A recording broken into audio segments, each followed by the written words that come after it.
Hello,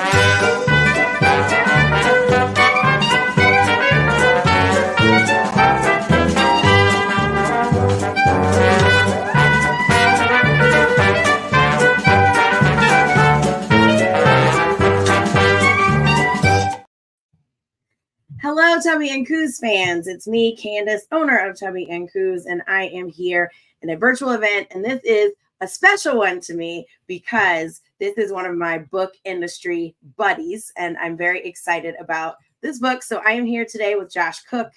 He is the author of a book called The Art of Libromancy, and it's all about book selling and reading. And I think everyone should read this book. And Josh is bookseller and co-owner at Porter Square Books in Cambridge, Massachusetts. He's been there since 2004, so a book selling veteran. He's also the author of a critically acclaimed postmodern detective novel called An Exaggerated Murder, which I didn't know until I read this bio, and I think that's amazing. He's also had a lot of writing appear in numerous literary publications, and he lives in Massachusetts. And I'm really excited to talk to him today because I could talk to him for hours about all of this stuff. So welcome, Josh. I'm so happy to have you here. Thank you very much. Thank you for having me. The only thing that could make this better is if I were actually in New Orleans, right? Which is one of my favorite places on the planet. So, and we're supposed to have really good weather this weekend too. So, oh well. But tell us first a little bit about The Art of Libromancy. I want you to tell the folks watching about the book and sort of where it came from, because you had a little chapbook before that this sort of grew from, right? Yeah. So the kind of seeds for this were planted when I realized I lived in a country that could elect Donald Trump as president. And I think a lot of us went through a lot of discovery, at least a lot of white people in our liberal bubbles who don't necessarily see everything else that's happening in our country and in the world. But the kind of next breakthrough was when I was at an event called Book Expo America, which is the major publishing showcase. And Sean Spicer, Donald Trump's first press secretary, had prime billing to show off his new memoir. And, that's when it really hit me that as much as I liked to believe that publishing and bookselling and writing, simply because they make books and books are good, are inherently working for social justice. And they're not. And, over the next few months, I just kind of did a brain dump in a Google Doc. I was angry. I was frustrated. I didn't know what to do. And so I did that. And I eventually participated in an event for Biblioasis for their book Against Amazon by Jorge Carrion, which is an essay collection that started as a chapbook. And as I was doing that event, I thought to myself, this is what I can do with all of that in my head. This is the thing that maybe I can do both to kind of direct the energy, not have an aneurysm, but also maybe push the needle a little bit in the industry that is important to me. So I put together a pitch for Biblioasis. I can tell you the exact date I sent the pitch. You may remember it. It was January 6th of 2021. And it was a very emotionally odd day because I pitched the chapbook in the morning with the potential for an essay collection. And an hour and a half later, Dan said, let's do it. And so the book grew out from that chapbook, which was called The Least We Can Do, which focused on bookstores' relationships to white supremacy and how that interacts with our commitments to free speech. And then from that, I grew, and I think of it as a close reading of bookselling. So it's critical, but I think it's generous. I think there are things we can do better, but I think that out of love for the industry.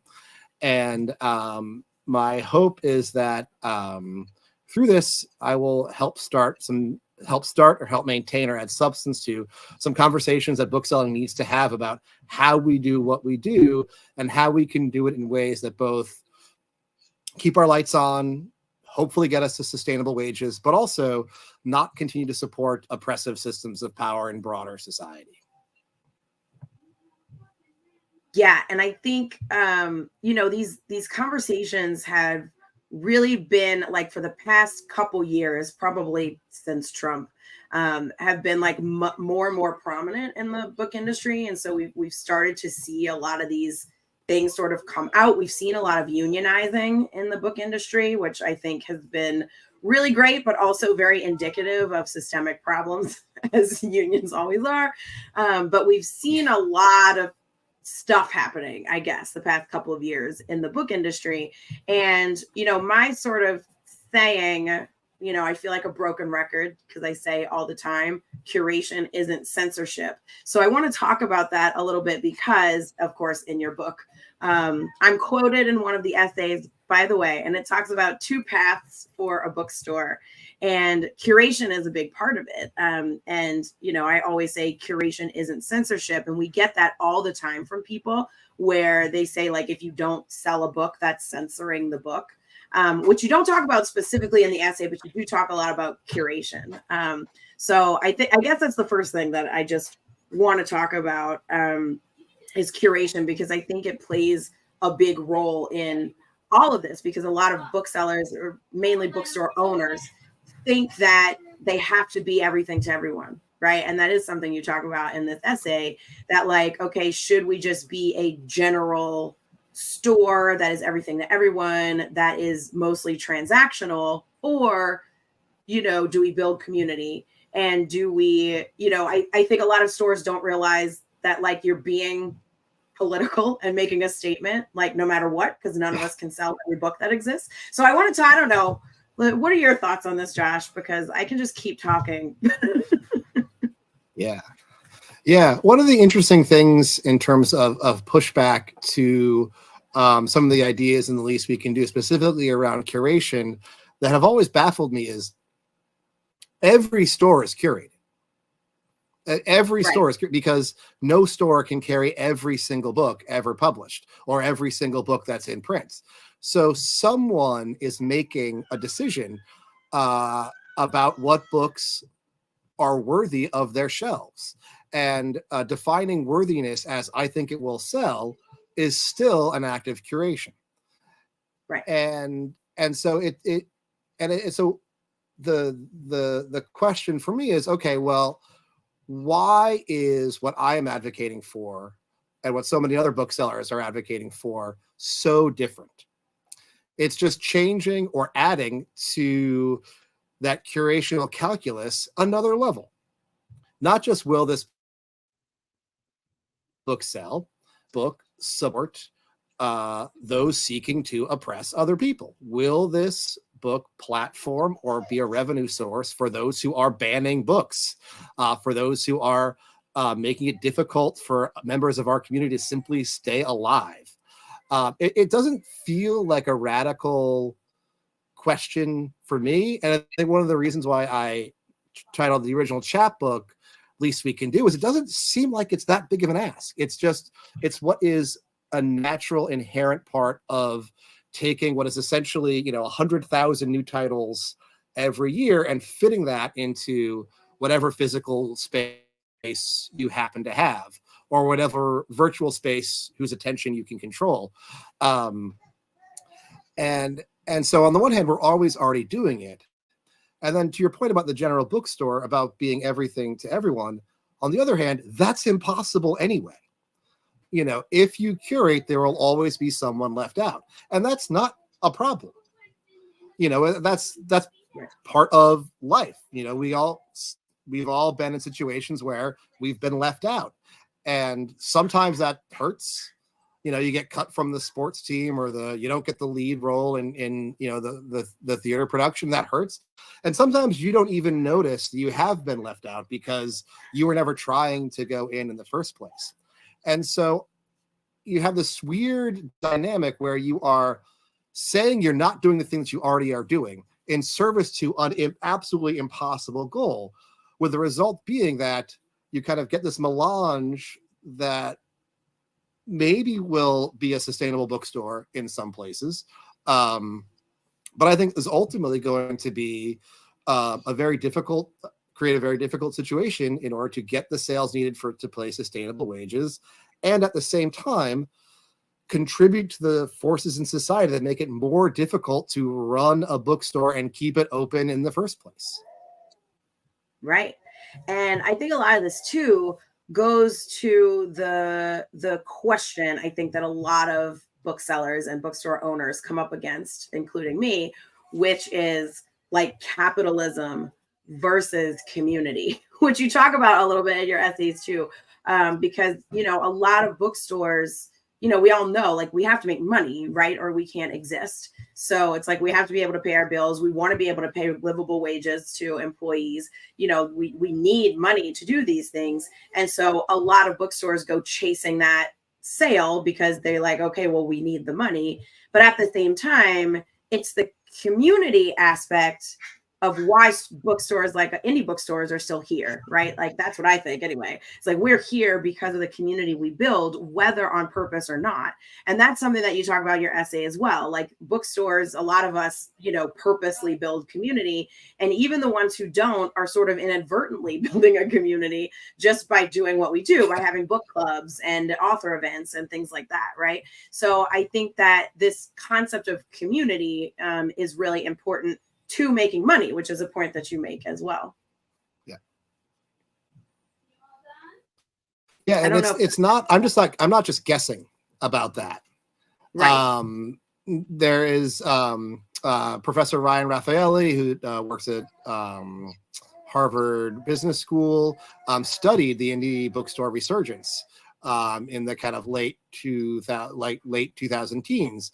And he identified 3 concepts that he saw as being major factors for why bookstores were able to recover after the kind of die-off of the 90s and early aughts.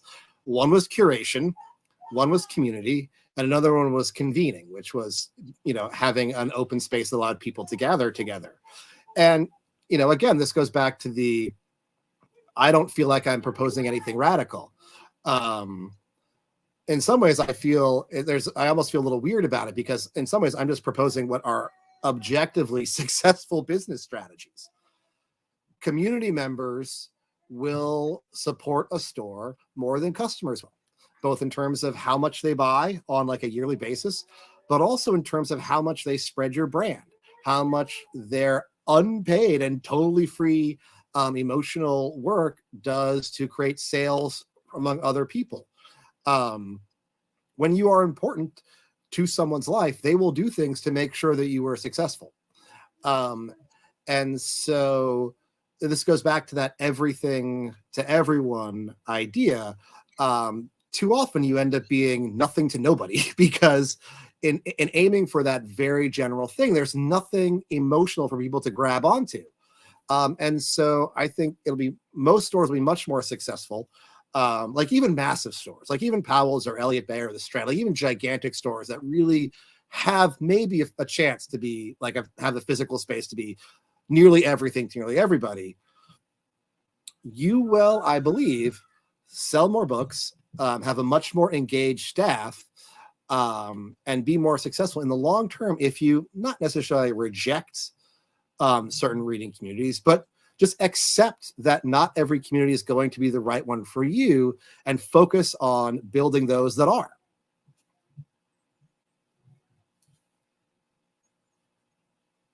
Right. Oh, it looked like you froze. I was like, are you there? It looks like you're still here. No, I just that was my I'm done talking freeze. So. Got it.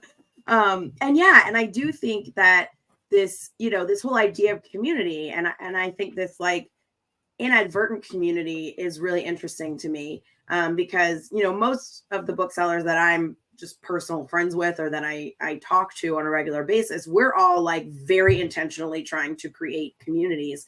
But there are so many people who aren't, but who definitely are creating these sort of inadvertent communities. And I think that's a really interesting thing to me, because those are also stores. I feel like a lot of time, and you write about this as well, I think, where stores want to interact with people as a store and not as people. And I think, people want to interact with people. That's why they come to any bookstores. They want to talk to a person about books, right? And they want to get recommendations from a person and not an algorithm. And I think that also goes to creating community, because a lot of stores, and you definitely write about this, that you want to have like a store voice, like a one store voice, because like that's what they teach you, right? When you talk about branding and marketing, right? Like you want to have a unified voice across all things, but that's almost counterintuitive to what we're trying to do, which is appeal to a lot of different kinds of readers. And so having your staff have their own voice and have a bunch of different voices through the store is something that I think more and more people are starting to do now. But I think that also speaks to community and sort of goes against, what we're taught when we're like looking at business things, right? Yeah, stores don't build community. People do. And it's one of those things that is obvious if you take a second to think about it. But we have this capitalist framework, this assumed perspective that treats finances and business decisions and all these things as if they are somehow separate, as if they are like forces of the weather, like it's the Gulf Stream. Like that's why inflation is the Gulf Stream. Well, no, inflation is a series of decisions that people are making. It's always a person at some point. And that's true even when we think about things systemically. We just have to kind of adjust who we're talking about and how we're talking about their decisions. But, that goes back to that idea that every story is curated. Ultimately, every book is a decision. Every hiring of a staff person is a decision made by a person. And, as much as we might try to create something that is, Tubby and Koo or Porter Square Books, like that can be useful for like letting you know when our hours are. But that's not going to be something that's going to build a connection to anyone, because it's not something that is connectable from people. And, which is one of the reasons why, the phrase, the future of bookselling is booksellers, is so important to me, both in the book and how I think about this industry. Again, it is people who are doing the work. And the least we can do, I think, is to let them be people in that work. And rather, as opposed to trying to force them into being faceless cogs in a store where everyone sees their faces all the time anyway. Right. And I also think this speaks a little bit to customers as well as part of the community, because our customers are also people. And going back to curation a little bit, if you are trying to be everything to everyone, you do end up alienating people anyway, right? Like I'm a queer person. So as a queer person, if I walk into a bookstore and I'm like, oh, yay, look, a queer section, great. And then I'm pulling these books off, and then on my way out, I see, whoever's book, somebody who wants me not to exist on the way out, like that makes me feel a certain way. Even if I'm like, I know I'm in a bookstore, I know that they're probably going to have a variety of books. That still feels like I still get the emotions, right? Seeing that, like, ooh, I don't like that, even if you have a queer section. So that's still a decision, right? Like the displays that you make, the books that you have. And one point that you make in your essays is that not everyone will see every single book every single time. But there are books, if you decide to display, that like, a trans person might see on the way out, or, a Black person might see something super racist or whatever. And that is a decision. So, trying to be everything to everyone, like you're saying, like that is a curation decision in and of itself. Yeah. And it definitely also shows that you have a definition of everyone. That's true. And it's not everyone. Right. And it is that like normalized, homogenized sense of a person, which, looks like this, despite the fact that most people don't. And, you curate towards that everyone. And, from a kind of social justice standpoint, obviously that's bullshit. But even from, again, going back to just like a business model standpoint, like white dudes don't buy that many books compared to a lot of other demographics and populations. And so, again, it's never everyone. And if you say out loud that you're curating for everyone, people will hear that. And when they see something in your store that explicitly opposes their right to exist, they'll know that you do not actually see them as an everyone. And they will make decisions about your store based on that. And I would not blame them at all. Yeah, I totally agree. And, I saw something like this on the internet recently somewhere, where someone posted about queer kids, because of course, like right now, queer kids are getting attacked left and right. And it said something to the effect of what we're talking about, which was that, like, when you say you want to protect kids, right, but you're erasing some kids' experience through saying you want to protect kids, which kids are you trying to protect, right? Like, you're not actually protecting everyone. You're not protecting all kids. Like, who is that everyone? And I just think that's like such a valid point in like almost everything these days. Like, okay, you say you're trying to, appeal to everyone, or you're trying to appeal across aisles, or like whatever, or you're trying to protect this group, or you're trying to, but it's like, what is that actually saying, right? And I think a lot of people just don't think about that, really. They're just like, oh, we're just going to have a cross section of books, and the end. They don't take that next step, I think, a lot of the time. Yeah, no, I agree. And there are a couple different kind of challenges that kind of, I think, lead to that thinking. And I do talk about this a little bit in the book. And one is I talk about the scarcity mindset, where bookstores, book buyers, book owners will act as though every single expected sale is absolutely vital. Like every scrap of margin is absolutely vital. And that's not irrational. Booksellers of a certain age lived through a time, and were booksellers through a time where, every sale was absolutely vital. And there were lots of good stores that went out of business because they couldn't get that extra sale, couldn't save that extra margin. And so I think that plays a huge part in the kind of blinders.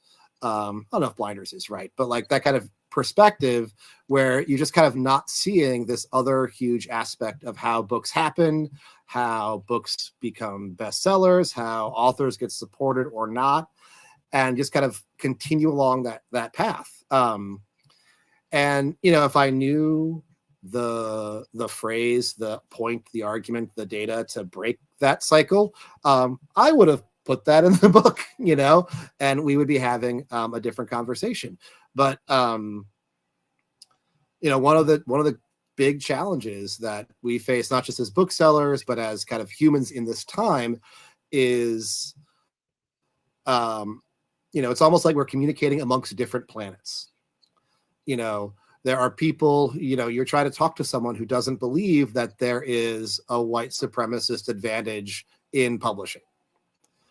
And you can say all these things, like you can show them all of the data, and it won't register. It won't make that cut. We can say, you can show them all of the data about, puberty blockers, and what those do for a whole range of humans, and it just doesn't get through.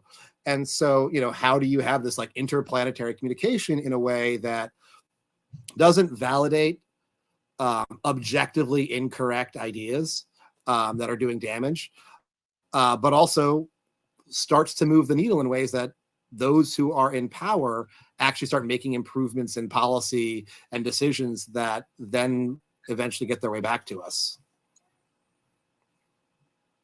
Yeah. And it's really interesting because I have always thought, I guess this is why I'm a bookseller and why a lot of people are booksellers, because, books are a big part of that, right? Like learning and, gaining knowledge, but also gaining empathy, right? I think books play such a large part in helping people to empathize, because when you read a book, and there's been studies on this, like scientific studies, that when you read a book, you're like walking in the shoes of that main character, and you are actually feeling what that main character is feeling. And that's super important, right? And I think that's why, book banning has become so huge lately, right? Because, that is dangerous, to these people who don't want that to happen. And yes, if y'all have questions in the audience, please send them in, because we'll just keep talking. But we will definitely answer whatever questions, especially if you have questions for Josh about whatever. But yeah, I think that, your point about the books that you're bringing in that you say are valuable, because every book you hold in your store is valuable to you. You think you can sell it, right? It's literally like money. Also says something about what readers are valuable to you. And you make that exact point in the book. And one thing that I liked is that it wasn't just necessarily about marginalized groups and things, which of course are important, but you also brought up like genre readers, right? Like romance readers who feel very weird about walking into a lot of stores. Like my store is a genre bookstore, sci-fi, fantasy, romance, horror, right? And that's one of the reasons why I did that, was because a lot of indie bookstores made me uncomfortable, because they would look down upon or be sort of snobby about the stuff that I wanted to read. And you make that point as well, which I think is a really good point. If you have no romance section, or your sci-fi section is like one tiny shelf, that is also saying what you think about those readers, or how you value those readers, just as much as not having other kinds of books too. Yeah, one of the ironies of kind of this whole moment in bookselling is the same people who kind of argue for that like transactional curation. Who, the only reason why I'm carrying this book is because I think it will sell, are the same people who did not stock romance for, 15, 20, 25, 30 years in their indie bookstores, despite it being a massive selling genre the entire time. I mean, almost as maybe there's someone in the audience who knows this more, Candice, maybe more, like almost as soon as it became defined as a genre, it was one of the top selling genres in publishing. And so, we had that choice, that curational choice was made. Many independent bookstores decided, maybe for okay reasons, because again, you can't be everything for everyone. Unfortunately, though, probably mostly for not okay reasons, that romance readers were not readers that were going to be welcomed with open arms into their stores. And that was a major sales decision. Because that left a ton of money on the table that Borders and Barnes & Noble, and then now, of course, Amazon, were more than happy to scoop up. And so once again, we get to this kind of idea that I think I touch on a couple different times, where the kind of that transactional organization of a bookstore is impossible and ultimately nonsensical. Like no one actually does that. Everyone always chooses readers. Everyone always expresses their values through their choices. And if it's something that impacts how people think and act in the world, then that is also a statement of political value. And so, you find yourself, again, talking that interplanetary communication, trying to find a way to like, as much as I love talking to you and as fun as this is, we're on the same page on this, right? And it's it's getting that kind of that still very powerful other section of bookselling, and in some ways even more powerful sections of publishing, bringing them along, getting us all back on the same planet again, so we can move forward with this. Yeah, for sure. And I feel the same way about sci-fi and fantasy as well, because people don't realize how big it is. Because I think like back in the day, nerd folk, nerd folk are cool now, which wasn't the case. Like, pop culture has really become nerd culture. And so it's been really interesting to watch as a person who grew up as a nerd and was not cool. And now it's like, wait, all this stuff is cool. Like Dungeons and Dragons is cool. There's a whole movie about it. This is so weird for me. But it's so funny because it's like this stuff, and like sci-fi fantasy readers, much like romance readers, they'll get into a series and they will buy, 15, like the Wheel of Time is like 15 books. So like if you sell the first one, you have a potential to sell 14 more books to that person. So it's always wild to me when people are like, I don't want to sell that. It's like, why? Like it has so much more potential, because you can sell these series to people and get them hooked, and then they have like 1 million books. It's great. Anyway, that's a good point. All those romance authors that like, go ahead. Oh no, go ahead. I was gonna agree again with what you said. Like there are these romance authors that have put out a book a year or more. Yeah. And there are people who read every single one of them. That's a lot of sales that you were just like, nah. And not sales you have to work for either. Like the author already did the work for it. You just get it. Or maybe a tiny bit of work when you recommend the first one. Be like, I think you'll like this. And then that's it. Then they're hooked and they'll buy every single other one. And I feel like genre readers, they'll get to like, I love this author and I'm going to read every single thing that they write. And I don't know. It's just odd to me that people who are interested in sales would be dismissive of genre in a lot of ways. But somebody has a question about Book Talk, which is really interesting because y'all are on Book Talk way more than I'm on Book Talk. I am like sort of on there a little bit. Y'all are on there a lot more. I do more Instagram, but the question is that like, how is Book Talk playing a big role in how indie bookstores curate? And how does that affect your bookstore specifically? So I can say that Book Talk does not affect my bookstore at all, because I mean, maybe like marginally, but mostly I am niche and I sell what I sell. And so like sometimes a book will blow up on Book Talk and it will just happen to like coincide with what I'm doing, but mostly it doesn't affect me. But I would think it would affect y'all a little bit more than it does me. Yeah, so I think where Book Talk has its biggest impact on independent bookstores and curation is actually at the publisher level now, as publishers chase Book Talk type books. And as publishers put more energy and money and time into Book Talk style marketing. And so when independent bookstores tend to, at the curation level, it tends to be kind of responding to that. And so we're talking specifically about Colleen Hoover.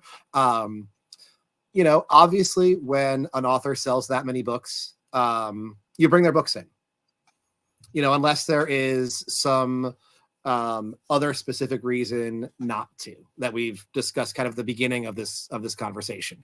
And I've heard some problem-ish things with how Colleen Hoover tells her stories, and I'm not an expert, so I'm not getting into that at all. But it's different from some of the more political stuff that I have a more explicit problem with. But you have to. One of the things I do say pretty frequently as an independent book selling is a mix of leading and following. You do have to do a fair amount of meeting readers where they are. And then once you've established a relationship, leading them to where they didn't even realize they wanted to go. And part of that is riding these trends. And as I'm chatting about this, kind of thinking back over the years of the number of books that have, and authors that have exploded, the way Colleen Hoover has, it'd be really interesting if someone with time looked at the difference between, say, how Dan Brown was treated when his book was essentially a Book Talk type of kind of word of mouth gigantic smash hit,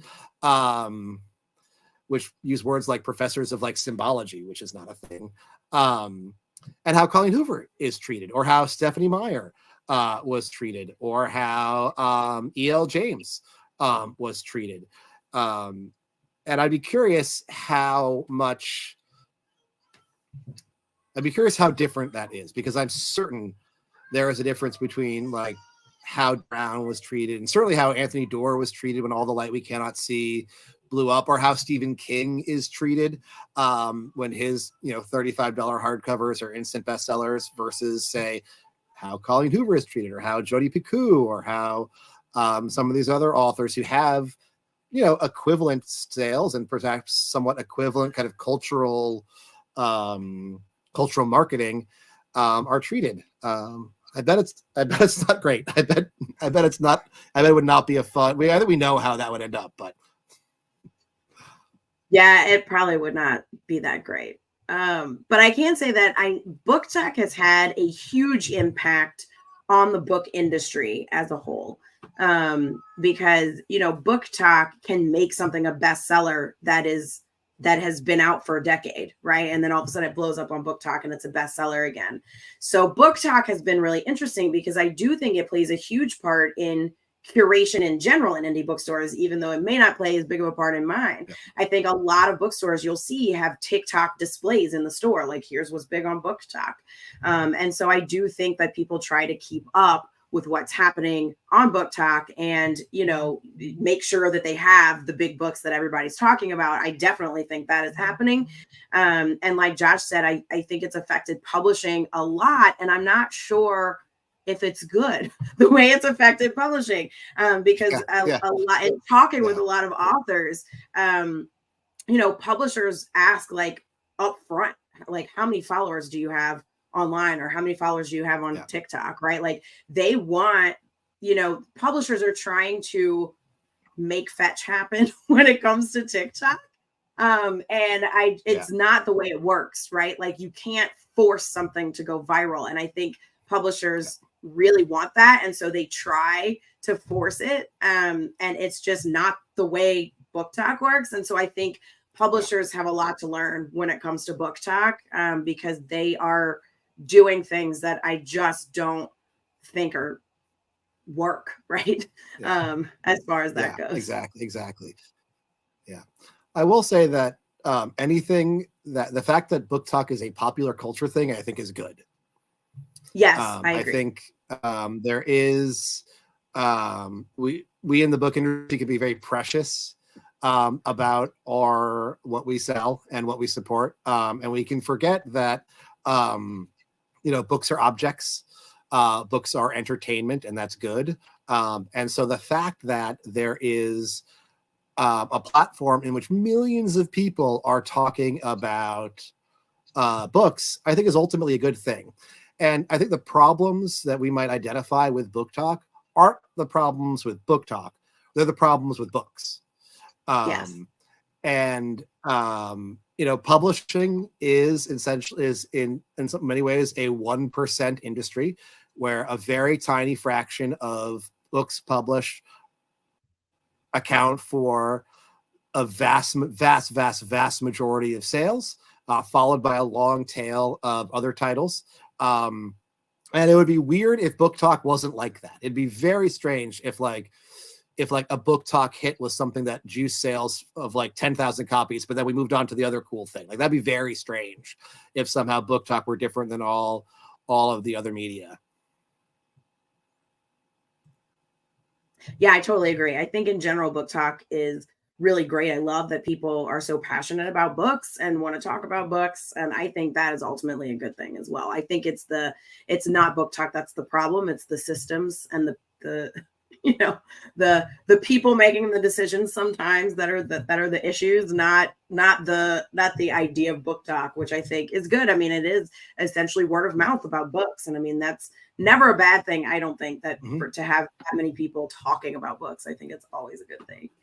But to go back to what you were saying a little bit too about being precious, I do think that there is this idea in the book industry, and this is going to go, I don't know, I think you talk about this maybe in some other parts of the book that weren't the part I was quoted in, but there's this idea in the book industry that in order to work inside of it, you have to love books, and it's about a love of books, and it it is a vocation, right? Like this isn't a job. This is a purpose in life.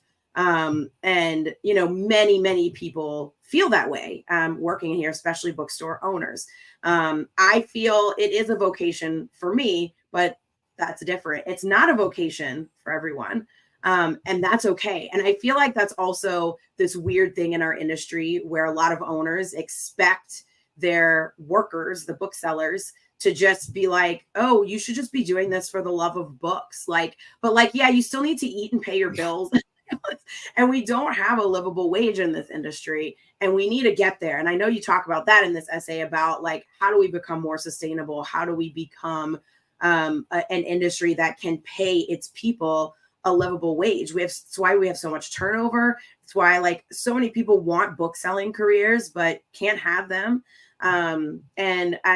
It's one huge, probably our biggest problem that I think needs to change if we want to really be sustainable as an industry. And if we want to keep going, like, I feel like that's the one thing where everybody's talking about like diversity, equity, and inclusion. And how do we get more diverse people on the ABA board? And how do we get more diverse people here? And it's like, it starts with a livable wage. If you can't keep marginalized people in the industry and in the jobs, you can't get them on board. You can't get them anywhere else. So to me, it's like the root problem is we need to solve this, and then maybe we can talk about how we get those people up the ladder, right? Yeah. The term I first heard about this in the context of librarians who have very different jobs, but often have kind of synergistic challenges. The term is vocational awe, and it is very useful if you want to pay people less. And the reason why it's useful is that it is not untrue. I love being a bookseller, and I could make more money doing something else. But I have chosen to do this work. And I think the kind of where it breaks down is that choice is not permission for exploitation. Right. You know, the fact that we do love, like, we don't like the fact that we do love books is not a contract which allows you to extract tons of unpaid labor from us. You know, it is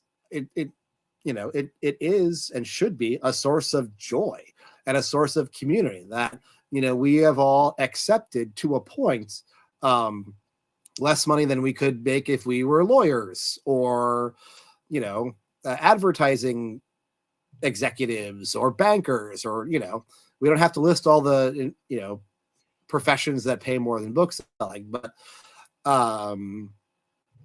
it's not seeing that as an opportunity.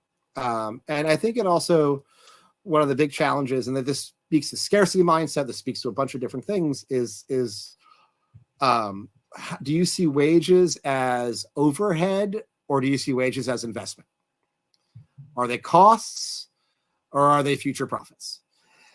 And, you know, it's one of the points I make, and I can't remember which essay I make this in, is perhaps one of the solutions to the problem of sustainable wages is sustainable wages, is paying people enough so that they stay long enough to get good enough at this job to sell enough books to make the industry sustainable. That'd be hard for a lot of stores.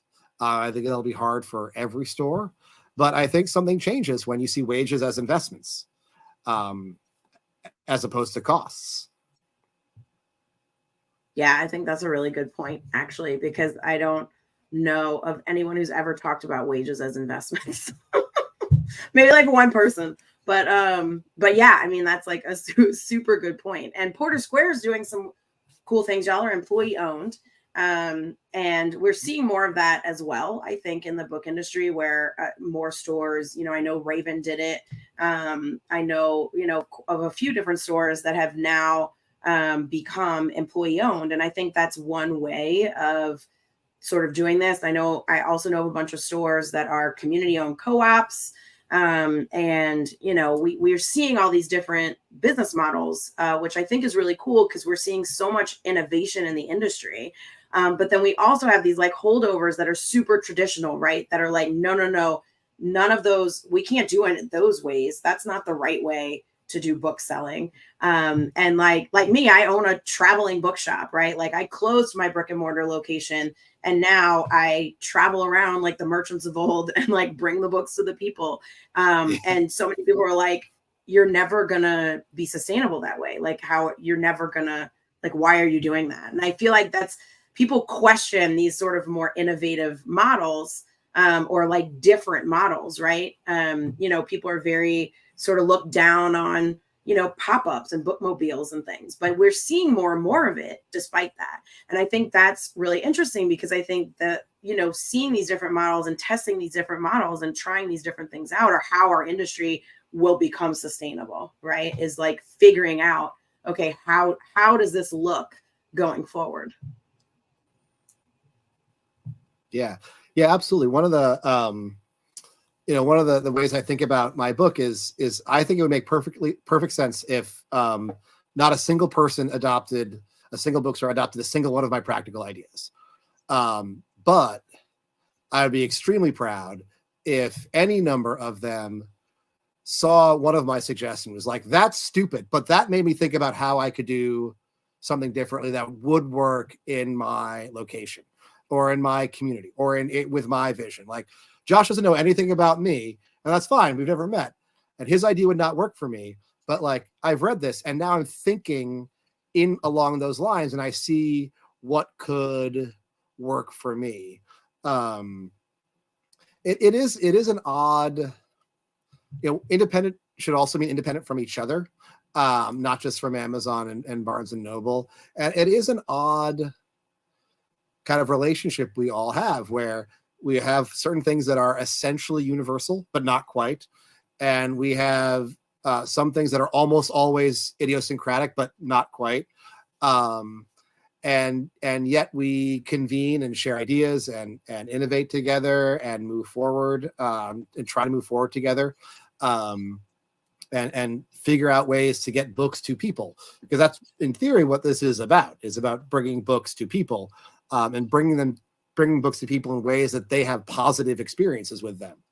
I don't know, the kind of that conservative block. And I'm using conservative in terms of like the wanting to stay the same, wanting not to change, wanting to, like, in some ways that is going to be a problem that solves itself, because every year it's going to be harder to keep the lights on, I think, with that transactional, everything for everyone, I'm not a political bookstore model.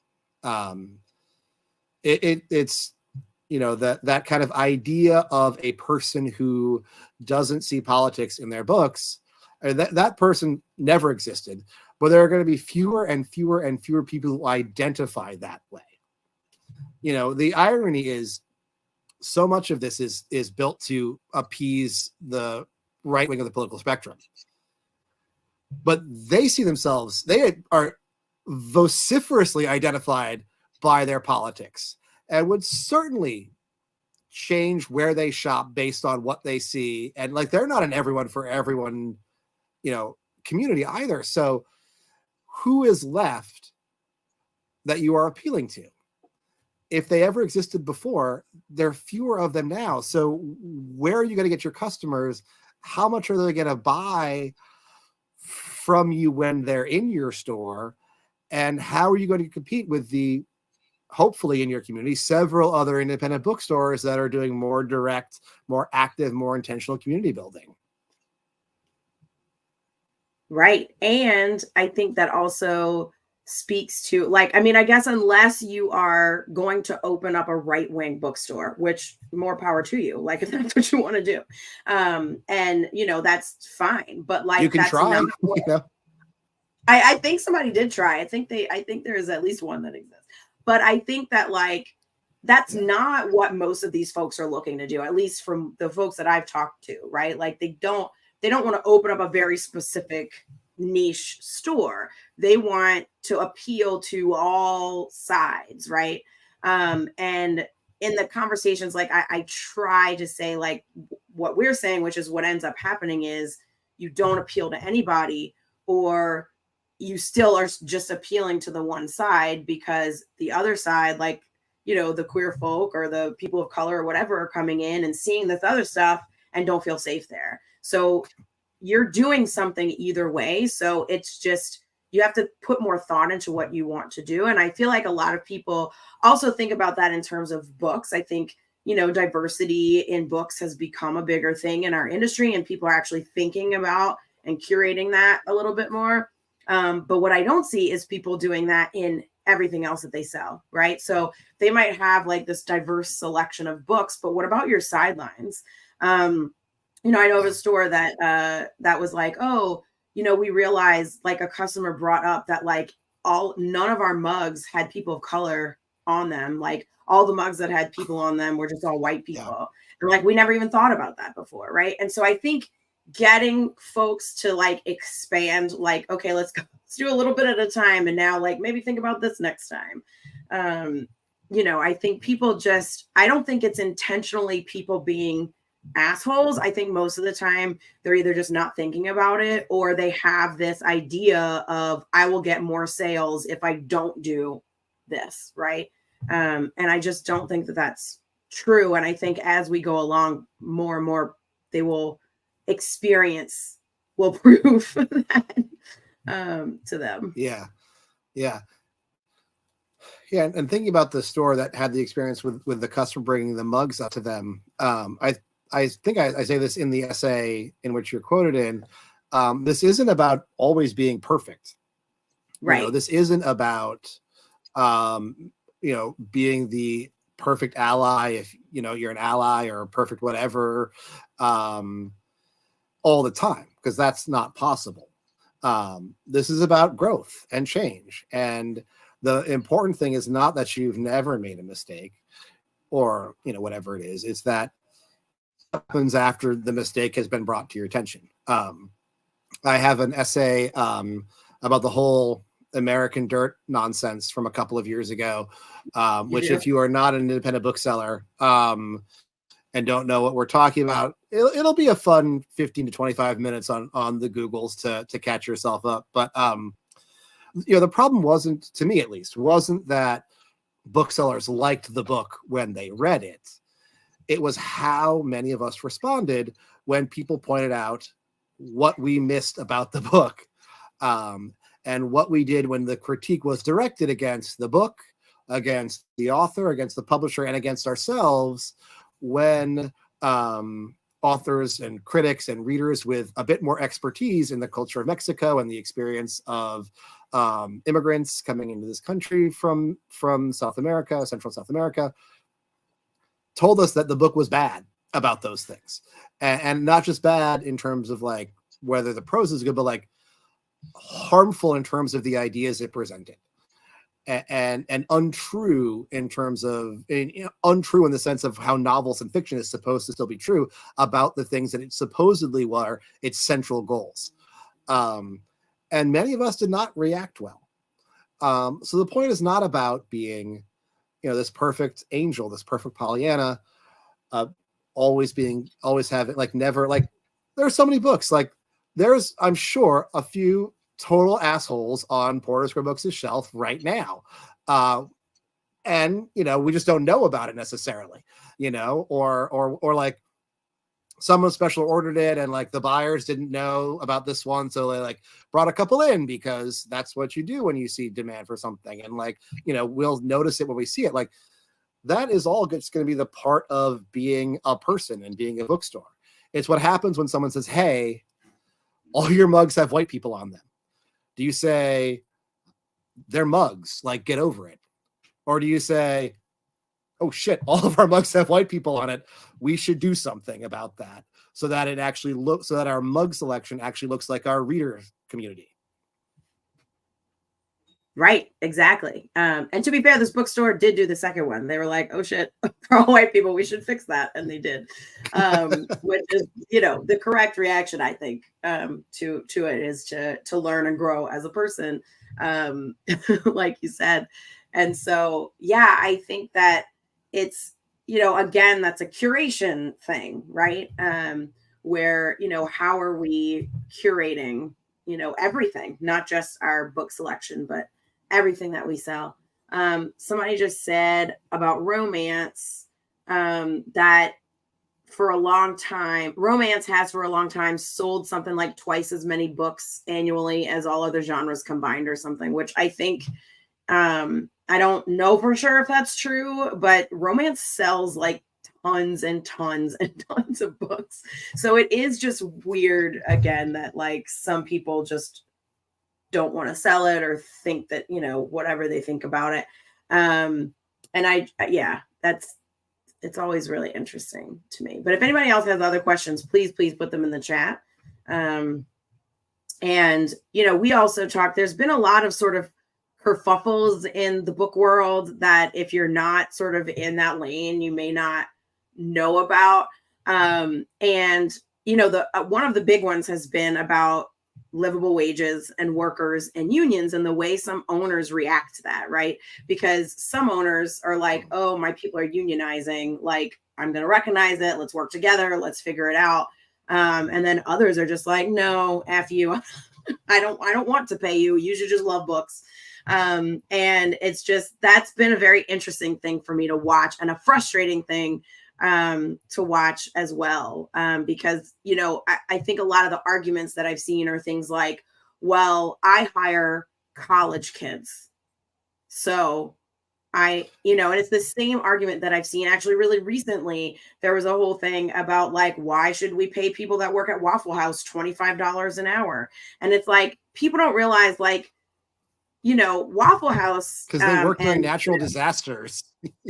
Or like, presumably there are people that are working there at like 3 p.m. on a Wednesday or like, noon on a Wednesday or whatever. Like, that can't all be high school, so it's like, really think about like, okay, like, there are people who aren't college kids that want to be booksellers. So like, let's think, or high school kid or whatever. It's like, and also maybe they also deserve to get paid to do work. Like it's just so wild to me that like the dismissive thing is, well, it's part-time workers, or well, it's kids or whatever. And it's like, okay, so like they don't deserve to actually get paid to do a job. It's just wild to me, this conversation. Yeah. I mean, I started part-time. I'd be very curious to find out what percentage of full-time booksellers started part-time. I bet it's a lot. To your point about like, someone's got to work at 3 p.m. Yeah. So like, how do you get a 27-year-old bookseller? One of the most common ways is to hire them when they're 20 in college. And so it's one of those self-defeating things. Like, when you treat someone like the help, that's the level of work you get out of them. And that is your fault, not their fault. My perspective on unionizing, Porter Square Books is not unionized. They haven't tried to. I'm in management and ownership, so like I can't. I would support it if it happened, but I think there are a lot of benefits to ownership for unionization. I mean, there's a lot of judgment and guesswork and like on the fly problem solving that many small business owners have to do, that once there's a union contract, that's no longer guesswork. Right. You know exactly who's getting a raise, exactly how much it is, when it is, exactly what to do if someone is late 3 times, because it's in the contract, or it can be in the contract. Exactly what to do if one coworker is a jerk to another coworker, or if a manager is a jerk to a bookseller. Like, all of that difficult judgment work can be taken away by, I mean, you have to hash out it in the negotiation, of course, but like, once the contract is done, a lot of your guessing is also done, and you know exactly what to expect, and your employees know exactly what to expect, which means like, if you put in your contract a feedback system, you will get meaningful feedback from your staff in ways that will help you improve your store and the services you provide to your community. So, and again, goes back to that scarcity idea and seeing wages as overhead, where you fight for every scrap of overhead. And, one of the one of the costs of the contract and all that other stuff is higher wages usually. And, we should see that as investments. Absolutely. Completely agree. Well, there's one more question that somebody just typed into the chat, which are, what are your take on book recommendations pushed by the big publishers, they say the big four publishers, and how do you curate from the lot? That's an interesting question, I think.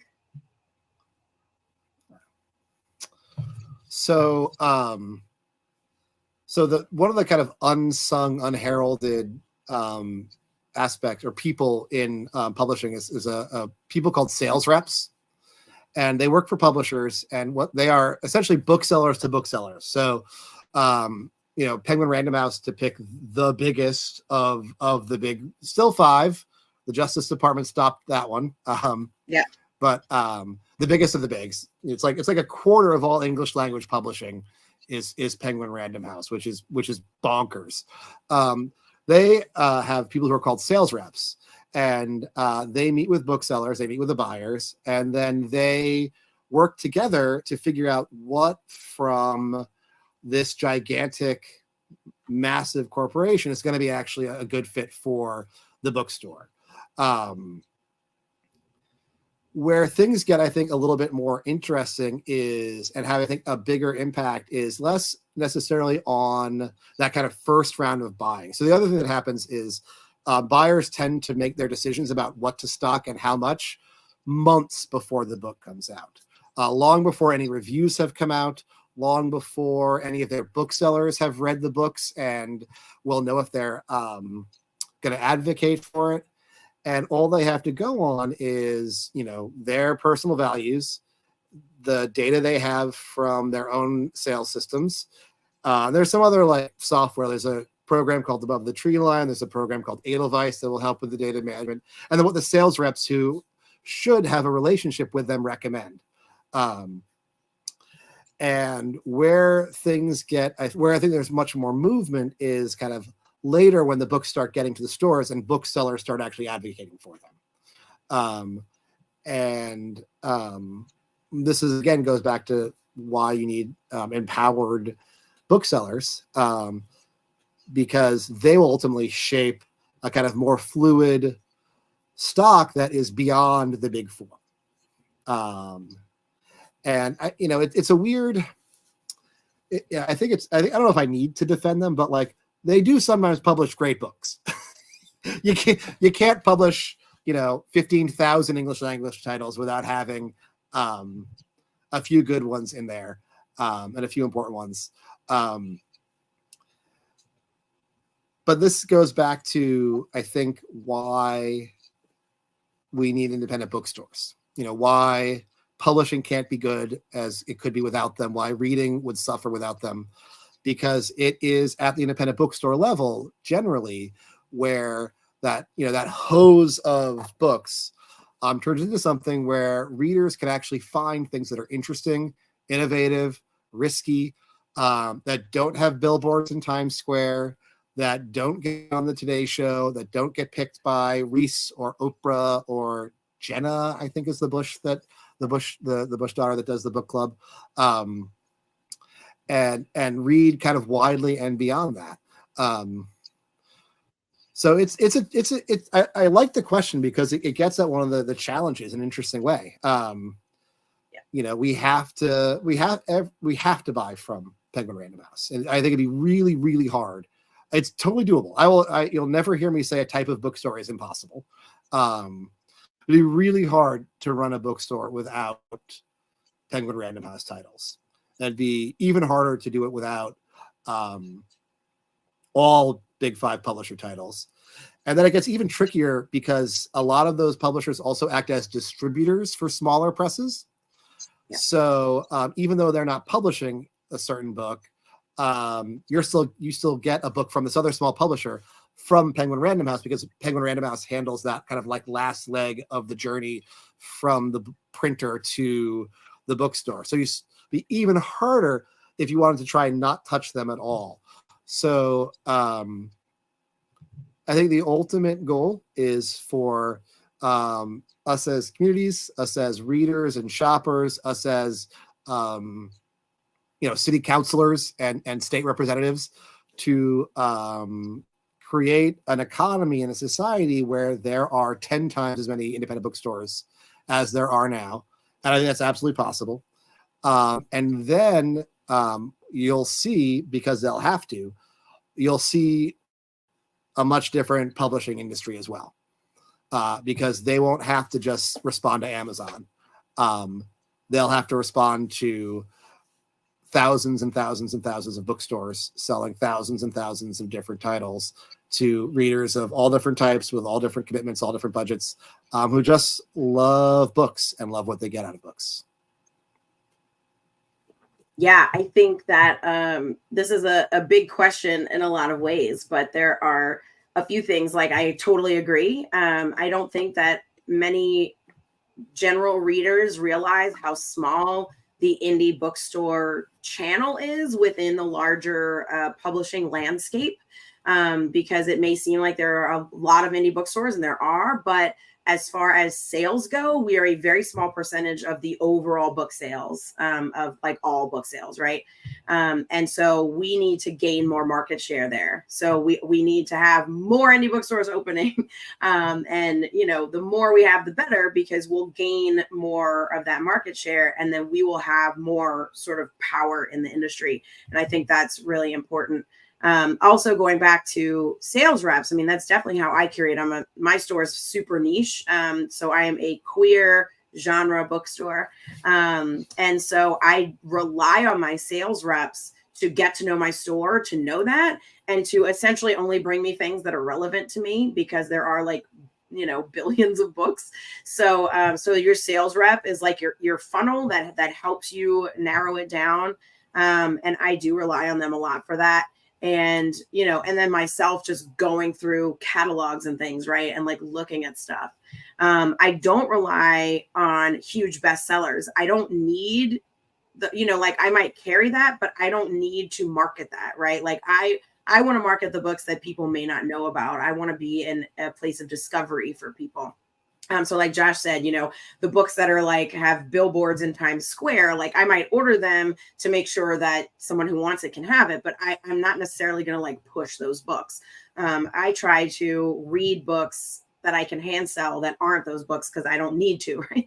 I mean, unless sometimes they're really good and then I'll read it. But generally, I like to read lesser known books that I can sort of push to people.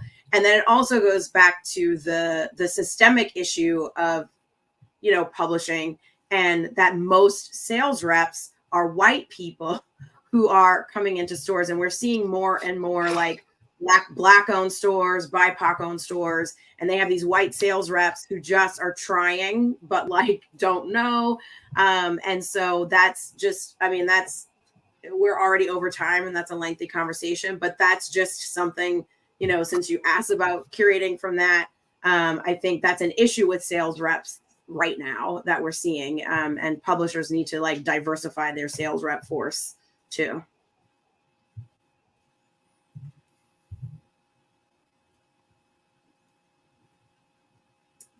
I don't see anything else. Josh, do you have anything else to add to that? Sales rep, and I don't want to talk about my answer in this. That's totally fair. That's totally fair. And but I think like generally, we're talking about industry wide, right? Like this is what we've been talking about anyway. Like industry wide, we need to move forward. We need to keep having these kinds of conversations. Because I think it's really important. And a lot of times people are afraid to have these conversations. Like when I try to talk to some other people, and, like I'm the kind of person that'll just walk up to someone at a conference and be like, let's discuss how we can pay booksellers a livable wage. And people are like, what? Like, let's not do that. And so I think like, we need to have more people who are sort of willing to talk. And I do think that's changing a lot in our industry. And I think it's a good thing. So I think we need to get people a little bit, comfortable with being uncomfortable, I guess, in general. And like, this is how we push forward. This is how we innovate. This is how we become sustainable. Anyway, any last thoughts, Josh? I think, to end on a hopeful note, I think I've thought about what my book could be several different ways in the 2.5 years or so in which I was writing it. When I started, it was about starting conversations.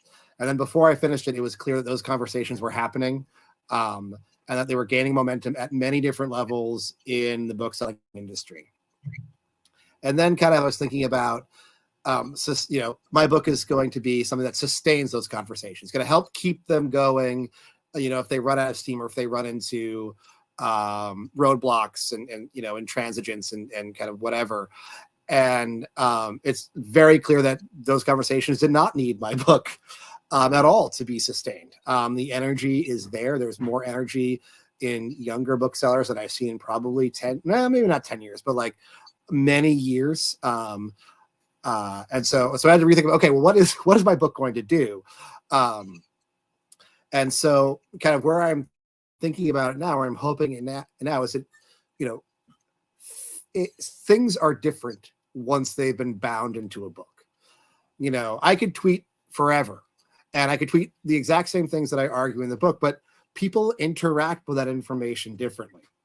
And so now my hope is that by kind of putting this into a book, whatever mistakes I've made, whatever kind of short-sightedness I've had, whatever insights I've hopefully had, it's now a type of substance that maybe we didn't have before.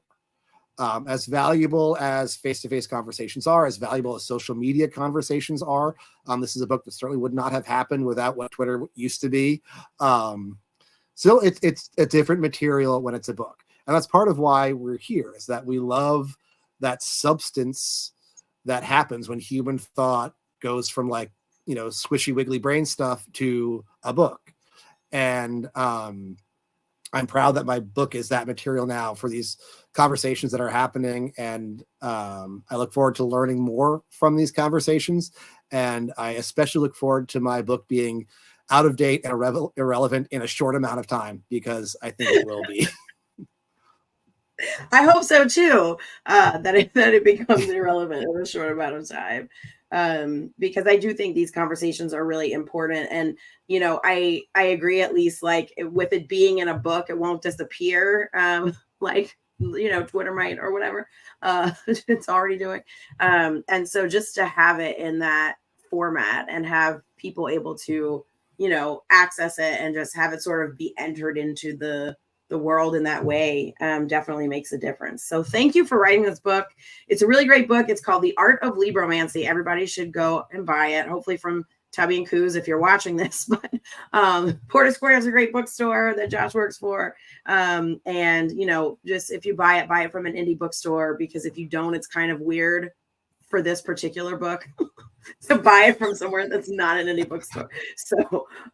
So please buy it from an indie bookstore if you buy it, and hopefully you do, because I really think that readers would get just as much out of this as people who work in the book industry, because readers are always so interested about sort of this behind the scenes sort of conversations. So go out and buy it. And thank you, Josh, for doing this with me. I really enjoyed it. For those watching, this was Josh and I's first time actually seeing each other's faces. We've been internet friends for a while. So this was a real treat for me. So thanks, Josh.